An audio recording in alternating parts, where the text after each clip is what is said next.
कोशिश आखिरी सांस तक करनी चाहिए, या तो लक्ष्य हासिल होगा या अनुभव। इसी विचार के साथ मैं प्रिया आप सभी का स्वागत करती हूँ हमारी आज की करंट अफेयर की क्लास में।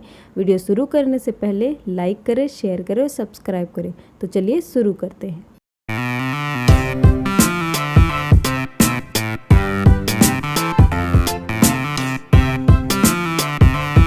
तो शुरू करते हैं हमारे प्रीवियस डे के क्वेश्चन से। हमारा क्वेश्चन था where the tropical storm Cristobal is formed. उष्णकटिबंधीय स्ट्रोटम क्रिस्टोबेल कहाँ बनता है? ऑप्शन है Gulf of Mannar, Gulf of Kutch, Gulf of Mexico, Bay of Bengal. तो इसका सही ऑप्शन है गल्फ ऑफ मैक्सिको। जो ट्रॉपिकल स्ट्रोटम क्रिस्टोबेल है वो हाल ही में साउथर्न गल्फ ऑफ मैक्सिको में बना। बढ़ते हैं नेक्स्ट क्वेश्चन की तरफ। Who released rule of law index. Law index का नियम किसने जारी किया था? ऑप्शन है international court of justice, world justice project, international criminal court, European court of justice. तो इसका सही ऑप्शन है बी, वर्ल्ड जस्टिस प्रोजेक्ट। तो वर्ल्ड जस्टिस प्रोजेक्ट जो है उन्होंने rule of law index release किया है, और ये रूल ऑफ लॉ इंडेक्स जो है वो एक मात्रात्मक मूल्यांकन है वर्ल्ड जस्टिस प्रोजेक्ट का, और जो डिज़ाइन किया गया है ये बताने के लिए कि जो कंट्रीज़ हैं वो रूल ऑफ लॉ या रूल ऑफ लॉ को फॉलो करती हैं या नहीं। और इस इंडेक्स को जो है वो जो कंट्रीज़ के रूल ऑफ लॉ परफॉर्मेंस है वो देखे जाते हैं 8 फैक्टर्स पे, और वो 8 फैक्टर्स हैं गवर्नमेंट का पावर, और करप्शन भ्रष्टाचार की कमी वहाँ पर कितनी है, और सरकारें कैसी खुली सरकारें हों, और उनके मौलिक अधिकारों के हिसाब से, और सिक्योरिटी के हिसाब से, और वहाँ पर रेगुलेटरी इन्फोर्समेंट के हिसाब से, सिविल जस्टिस के हिसाब से, और क्रिमिनल जस्टिस के हिसाब से ये फैक्टर जो हैं बताए जाते हैं कि वो रूल फॉलो कर रहे हैं, रूल ऑफ लॉ का पालन कर रहे हैं या नहीं वो देश। बढ़ते हैं नेक्स्ट क्वेश्चन की तरफ। Which of the following is not a permanent member of United nation security council. निम्नलिखित में से कौन संयुक्त राष्ट्र सुरक्षा परिषद का स्थायी सदस्य नहीं है? ऑप्शन है चाइना, रसिया, यूएसए, सऊदी अरेबिया। तो इसका सही ऑप्शन है सऊदी अरेबिया, ऑप्शन डी। तो बेसिकली 5 परमानेंट मेंबर होते हैं। चाइना जो कि इसमें है चाइना, फ्रांस, रशिया, फेडरेशन और यूनाइटेड किंगडम और यूनाइटेड स्टेट, जो कि एंजॉय करते हैं वीटो पावर को। और 10 नॉन परमानेंट मेंबर्स होते हैं जो कि इलेक्ट किए जाते हैं जनरल असेंबली के द्वारा। और जो नॉन परमानेंट मेंबर हैं वो हर 2 साल के लिए इनका टर्म होता है इलेक्ट होने के बाद। तो हर साल जो है जनरल असेंबली में 5 नॉन परमानेंट मेंबर का इलेक्शन होता है आउट ऑफ 10। तो इस बार ये जो है इंडिया जो है वो इलेक्ट हुआ है यूएन सिक्योरिटी काउंसिल का नॉन परमानेंट मेंबर के तौर पर। बढ़ते हैं नेक्स्ट क्वेश्चन की तरफ। Which of the following is incorrect with respect to international north south transport corridor.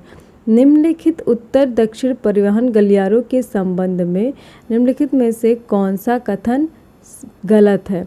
Option है It is multi-modal transport established in 2015. The corridor connects Indian Ocean and Persian Gulf to the Caspian Sea via Iran. Russia, India and Iran are the founding member of state of INSTC. Syria, Oman and Azerbaijan are the member of INSTC. तो इसका सही option है option ए, जो है वो गलत है INSTC के लिए। तो international north south transport corridor जो है वो एक मल्टी मॉडल ट्रांसपोर्ट है जो कि इस्टेब्लिश किया गया था 2000 में, और इसका उद्देश्य था प्रमोट करना ट्रांसपोर्ट कॉरपोरेशन को दूसरे मेंबर स्टेट्स में। और ये कॉरिडोर जो है वो कनेक्ट करता है इंडियन ओशन को पर्सियन गल्फ और कैस्पियन सी को ईरान के द्वारा, और उसके बाद ये सेंट पीटर्सबर्ग को नॉर्थ यूरोप से रसिया के द्वारा कनेक्ट करता है। रसिया, इंडिया और ईरान जो है वो इसके फाउंडिंग मेंबर हैं, और Azerbaijan, Armenia, Kazakhstan, Belarus, Tajikistan, Kyrgyzstan, Oman, Turkey, Syria and Ukraine जो है वो इसके दूसरे मेंबर हैं। बढ़ते हैं नेक्स्ट क्वेश्चन की तरफ। Sumi tribe belong to which of the following state of India? Sumi जनजाति भारत के निम्नलिखित में से किस राज्य से संबंधित है? ऑप्शन है आसाम, नागालैंड, मणिपुर, मिजोरम। तो इसका सही ऑप्शन है नागालैंड। जो सूमी नागाज हैं वो मेजर एथनिक ग्रुप हैं नागालैंड इंडिया के, और सूमीज जो है वो मेनली इनहिबिट हैं, पाए जाते हैं जिन्होबोटो डिस्ट्रिक्ट, दीमापुर डिस्ट्रिक्ट और कीपिएर डिस्ट्रिक्ट में। और अभी भी ये थोड़ा और जो डिस्ट्रिक्ट्स हैं नागालैंड की उनमें फैल गए हैं। तो एक मूवी आई है Exxon, a recipe for disaster, Netflix पर। एक्सॉन जिसका अगर स्पेल करते हैं हम आखुनी, जिसका मतलब होता है फर्मेंटेड सोयाबीन ऑफ नागालैंड, जो कि अलग अलग फ्लेवर और स्मेल देते हैं। और इनका यूज़ पिकल, चटनी और करी और पोर्क, फिश, चिकन, बीफ इनमें किया जाता है। और बेसिकली ये जो डिश है वो सूमी लोग या सूमी ट्राइब्स जो है बहुत यूज़ करते हैं, उनमें ये बहुत पॉपुलर है। तो बढ़ते हैं हमारे नेक्स्ट क्वेश्चन की तरफ। Which of the following is incorrect about coal? कोयले के बारे में निम्नलिखित में से कौन सही नहीं है? ऑप्शन है largest reserve of coal in the world is found in India, India is the second largest producer of coal, India is the second largest importer of the coal, none of the above. तो इसका सही option है option A, largest reserve of coal in the world is found in India.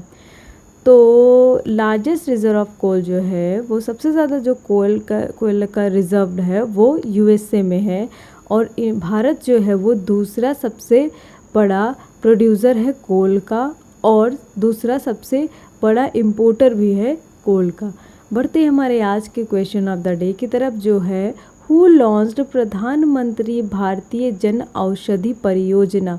प्रधानमंत्री भारतीय जन औषधि परियोजना का शुभारंभ किसने किया? ऑप्शन है HRD ministry, department of pharmaceutical, Ayush मंत्रालय, नन ऑफ द अबव। तो इसमें से जो भी ऑप्शन आपको सही लग रहे हैं कमेंट बॉक्स में कमेंट करके बताइए। और अगर आपको मेरी ये करंट अफेयर की क्लास अच्छी लगी तो इसे लाइक करिए और शेयर करिए और चैनल को सब्सक्राइब करिए। और अगर आपने इस चैनल को सब्सक्राइब कर दिया है तो लाइक और शेयर करिए, और हाँ, सब्सक्राइब करते हुए वो जो घंटी है उसे बजाना बिल्कुल ना भूलें, ताकि जब भी मैं नए वीडियो डालूँ आपको नोटिफिकेशन मिल जाए। Thank you.